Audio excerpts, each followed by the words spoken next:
Amados irmãos, amados amigos, que a graça e a paz do nosso Senhor e Salvador Jesus Cristo esteja em nossos corações, em nossas vidas, nos protegendo, nos guardando, nos fazendo felizes. O Senhor te abençoe e te guarde. O Senhor faça resplandecer o seu rosto sobre ti e tenha misericórdia de ti. O Senhor sobre ti levante o seu rosto e te dê a paz. Josué 6, 24. Amados irmãos, ontem, sábado, aliás, eu vi o pastor Maurdene Júnior na igreja doente, está com vários problemas na coluna, e passou vários dias de cama. E no sábado convocou a igreja para pintar, para preparativos para o aniversário de um grupo de senhoras denominados de Shekinah. E foram muito poucos os homens que compareceram ali para participarem daquela beleza de trabalho que é, né, os preparativos para a obra de Deus ser agraciada com um culto de ações e graças, cheios de poder e grande glória. Foi maravilhoso, foi uma bênção assistindo aqui pela internet, eles trabalhando, que nós temos câmeras lá. E me veio a ideia de uma vaga lembrança assim de Ageu, né? Após o povo de Deus ser liberto e voltarem para sua pátria, para sua terra. Foi muito interessante que ao ali chegarem, todos só se preocupavam com o seu bem-estar material, terreno, suas casas, suas roupas. E Ageu exerceu um ministério profético, né, no retorno dos judeus do exílio, e é chamado profeta pós-exílico. O pano de fundo histórico da sua pregação é a exortação para que o povo começasse logo a construção do templo de Deus. Olha, no início aqui do livro de Ageu, aqui a Bíblia, que nos diz: no ano segundo do rei Dario, no 6º mês do 1º dia do mês, veio a palavra do Senhor pelo ministério do profeta Ageu a Zorobabel, filho de Sealtiel, príncipe de Judá, e a Josué, filho de Josadaque, o sumo sacerdote, dizendo: assim fala o Senhor do exército, dizendo: este povo diz, não veio ainda o tempo em que a casa do Senhor deve ser edificada. Veio, pois, a palavra do Senhor pelo ministério do profeta Ageu, dizendo: é para vós tempo de habitardes nas vossas casas estucadas, e esta há de ficar deserta. Porque o povo de Israel esqueceu de Deus, esqueceu que estavam lá, na sarjeta, na lama, desprestigiado, humilhado, escravo. E o Senhor o libertou. Mas eles já não se lembravam mais de Deus. É assim que procedem as grandes religiões. É com promessas. Promessas materiais. As igrejas estão superlotadas. Derramam milhões de dinheiros ali. Porque as promessas não são espirituais. As promessas não vêm de Deus, vêm do próprio homem. Sim, Deus fala e manda que você dê os seus dízimos, as suas ofertas, porque a igreja precisa. A igreja paga água, a igreja paga luz, a igreja paga tudo. Não é? Tem que pagar até o zelador. Nós pagamos, nós damos uma... Pagamos não, nós damos uma gratificação, porque a nossa igreja é pobre, não tem recursos. Não é? Quando imagino a época em que Ageu viveu, vejo a cidade de Jerusalém ao redor com um grande canteiro de obras, todo mundo trabalhando nas suas próprias casas, esqueceram do templo de Deus. O povo estava voltando da Babilônia e animado para construir suas casas. O profeta exorta o povo justamente neste aspecto. O povo voltou animado para construir suas casas e não se importaram com a casa de Deus. Fizeram a seguinte afirmação: não veio ainda o tempo em que a casa do Senhor deve ser edificada. Acabei de ler, versículos 1 e 2. O que podemos aprender desta exortação profética? É que temos que colocar em nossas vidas, primeiramente, tudo aquilo que é de Deus. E o que é primeiramente que devemos colocar diante de Deus? A nossa pessoa, o nosso ser, os nossos pertences, as nossas propriedades, se as tivermos. Vejam, primeiro em tudo, Deus. É uma exortação muito profética naquela época e hoje se cumpre. O que o povo se preocupava era somente com a sua própria casa. Isso tem consequências. Tem consequências. Tem resultados sacrificantes. Tudo torna-se mais difícil. Nós esquecemos o tempo de Deus. Mas o tempo de Deus se atrasa a chegar até nós. Nós não devemos temer a visão de Deus para vermos as oportunidades divinas que Ele nos oferece. E quando nós desviamos mais para o mundo do que para Deus, para os nossos desejos pessoais, esquecemos de Deus. Por isso que as igrejas estão cheias, superlotadas, porque é só bênção. E não é só bênção. Nós temos trabalhos, nós temos deveres a cumprir para com Deus. O povo estava voltando da Babilônia muito animado para construir sua casa, para reconstruir sua terra, mas esqueceram de Deus. Não se consegue fazer nada sem que nós não coloquemos Deus em primeiro lugar em nossas vidas. Não se consegue, meu amado, fazer nada. Sua alma, nossa alma fica insatisfeita. O versículo 6 nos descreve estar sempre com problemas financeiros, mesmo dando dízimo. Mesmo você dando dízimo, você dando oferta, mas você esqueceu da casa de Deus. Eu sei, porque eu fiz o voto a Deus de construir a igreja com o meu dinheiro. E comecei. Comecei fazendo uma igreja pequena e fiz uma igreja de 60 metros quadrados. Hoje a igreja tem mais de 1.000 metros quadrados, com os dízimos e ofertas. Fui pastor desta igreja durante 17 anos. Nunca recebi um centavo de salário. Ao contrário, ainda hoje, já não sou mais o pastor, me elegeram como presidente. Não é? Mas continuo contribuindo, dando a minha parte. Não estou mais frequente na igreja, porque muitos fatores da idade, são 86 anos, pesa na balança.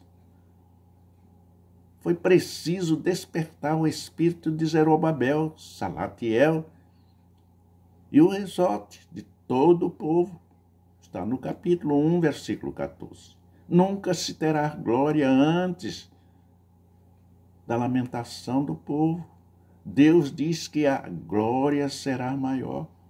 Normalmente, quando estamos desanimados e longe da casa de Deus, vivemos o saudosismo do passado, de um passado com um péssimo futuro pela frente.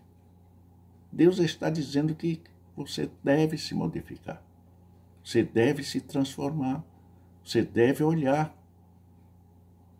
para aquele que está contigo, te ajudando, te protegendo, te livrando de todo mal.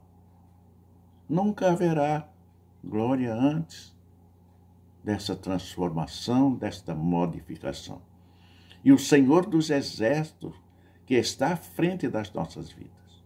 É preciso notar que, por várias vezes, aparece essa expressão: não é nenhum Deus qualquer. É o Deus Criador do céu e da terra, que nos fez sua imagem e semelhança para que nós o adorássemos em espírito e em verdade. Este é o Deus Todo-Poderoso que nos chama a responsabilidade para com a sua igreja, para com a sua doutrina, despertando as nossas vidas, nos fazendo cada vez mais conscientes daquilo que somos. É preciso observar a afirmação do versículo 13. Vou ler. Para que você entenda, se alguém que se tinha tornado impuro, o povo se tornou. Muitos estão tornando-se impuros, consequentemente, tudo que está e toca, tudo que está ao seu lado e ele toca, fica imundo. Está no versículo 14. É preciso nós nos conscientizarmos daquilo que somos. Está aí outra razão para as crises do versículo 17 a 19. Nosso Deus é exigente. Nosso Deus não é um brinquedinho qualquer que se joga para cá como um ursinho que se dá de presente a uma menina, uma criança. E ele joga para cá, daqui a pouco rasga. Nosso Deus não é isso. Nós temos que olhar para nós mesmos. Sempre reparamos os outros. Sempre reclamamos dos outros. Sempre apontamos os erros dos outros. Sempre vivemos em fofoca, em intriga, em inveja, em disse-me-disse. Temos que jogar esse nosso passado no lixo, nas profundezas do mar. E nos transformarmos realmente, porque nosso Deus é exigente. Nosso Deus não é um brinquedinho para ser manuseado. Devemos levar Deus a sério e muito a sério. Olhemos para nós mesmos. Considerai as palavras do Senhor. É difícil olharmos para nós mesmos. Nós sempre olhamos para os outros, defeitos dos outros. E nos reparamos. Certa feita, um pedreiro fez um trabalho lá na nossa igreja e gastou um material que eu me assustei. E eu comentei com o irmão, não entendo como é que fulano de tal gastou tanto cimento nesta obra, enquanto tantas outras, até maiores, foi gasto muito menos. E ele imediatamente saiu e foi fofocar com esse irmão, dizendo o que eu disse. E já disse coisas diferentes. E casualmente eu necessitei ir para o lugar onde os dois estavam conversando, né? E fiquei decepcionado. Mas confirmei o que disse. Tinha que confirmar porque era a verdade. Fofoqueiro dentro da igreja, para uma mulher é muito feio, para um homem muito mais. Então o que eu passei a ensinar à igreja? Se alguém vier falar de mim, diga: chama o pastor. Vamos saber dele. Vamos ouvi-lo. Não, aconteceu também. Uma irmã chegou para mim: pastor, a irmã fulana estava tomando cerveja. Como, irmã, a senhora viu? A mesa estava cheia. Uma mesa bem grande, cheia de bebidas. Tinha de tudo, pastor. Muita gente já embriagada. Mas a senhora viu ela tomar cerveja? Será que ela não estava tomando guaraná? Estava desconstruindo a igreja e aquela pessoa e a si mesmo. Olhemos para construir, não para destruir. E então eu disse, vou chamar a irmã na sua presença, porque se ela negar, a senhora confirma. Ainda lhe perguntei, será que não era guaraná no copo daquela irmã? Não, pastor, porque senão irá criar um problema entre eu e ela. Ora, irmã, então o que é que a senhora quer que eu faça? Que a expulse da igreja? Que a discipline? A senhora vai ter que confirmar. E falei do altar, para que todos assim procedessem. Houve um período muito longo em que isto foi respeitado, foi observado e tomado por exemplo. Nós estamos aqui para construir e não para destruir. Fiquei muito feliz, alegre com os poucos irmãos que ali estavam. Sabemos que outros têm suas justificativas, têm seu emprego e não podem faltar, mas existem outros que não trabalham, que poderiam estar presentes ali, se não podia subir nas escadas, podia chegar com um pincel na parte de baixo, podia ajudar. Mas nós só nos preocupamos com o material. Aquele povo não se lembraram do templo de Deus. Cada movimentação naquele pincel, naquela parede da igreja de Deus, será a bênção que aqueles irmãos irão receber. Nosso Deus é exigente, Ele quer a casa dele bonita. Deus não quer morar em casa suja. Ele não vai morar no corpo, no coração do sujo. Deus só habita em altares limpos. Zelai, pois, com a casa de Deus. Tende, pois, cuidado. Fazei com que a casa de Deus seja a mais linda da rua, do bairro, da cidade, do país. Limpa em tudo, na sua vida, no seu coração e nas paredes dos templos construídos para adoração a Deus. Olhe para si mesmo e considerai os nossos erros e procurai corrigi-los. É difícil olharmos para nós mesmos e vermos os nossos defeitos. Eu sempre fazia isso todos os dias, ultimamente tenho negligenciado. Me olho no espelho, olho nos meus olhos. O que fiz eu de errado ontem para que eu me possa corrigir? Hoje negligenciei. Mas doravante, irei procurar fazer isso novamente, para que eu possa corrigir os erros que sei que são muitos, para não pecar mais contra Deus. Olha para si mesmo, corrige os teus erros, para depois ver os erros dos outros. Volta ao serviço do Senhor e trabalhai. Quem não trabalha, dá trabalho. O profeta sabia disso e via isso acontecer no meio do seu povo, no meio do povo de Deus. Levem a Deus com sinceridade. Não levem Deus como um boneco, não como uma brincadeirazinha, não. Santidade. O cristão verdadeiro preocupa-se com a sua santificação. Deus é santo e chamou seu povo para ser santo. Aquele que não se preocupa com a santificação não é filho de Deus. Até outra vez nos encontrarmos.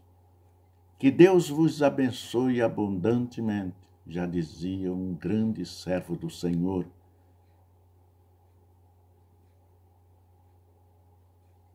que já não está mais conosco.